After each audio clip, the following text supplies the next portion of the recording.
እንዳልኳችሁ እዚህ ሾው ዳታ ሌቭልስ ላይ ገብተን እዚህ ጋር ፐርሰንት እንዲገልጽልን ከፈለገን ወደዚህ ጋር አስገብተን ካውንቱን ወደዚህ አውጥተን ይሄንን አፕላይ ስንለው ይሄንን በዚህ መልክ ያቀርበዋል። ዴሲማል ደግሞ ካልፈለገን ይሄንን 0 ብለን አፕላይ ስንለው ጀስት በፐርሰንት መልክ ያስቀምጥልናል ማለት ነው እንደምታዩት።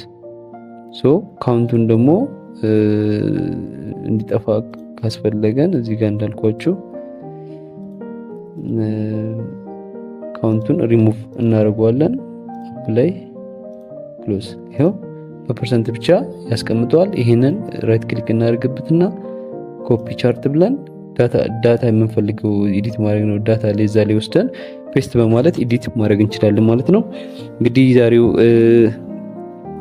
ትምህርት በዚሁ ይሄንን ይመስላል። ዲስክሪፕቲቭ ስታቲስቲክስ ፎር ካቴጎሪካል ዳታ በሚል ነበር የተማርነው። በቀጣይ ደግሞ እስኪ ዲስክሪፕቲቭ ስታቲስቲክ ፎር ኮንቲኒየስ ዳታ ምን እንደሚመስል ኒውሜሪክ ሲሆን ማለት ነው ምን እንደሚመስል እናያለን። ቻናሉ ኤስኤም ነው።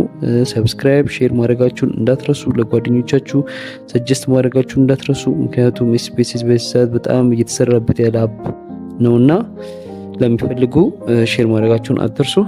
ሰላም።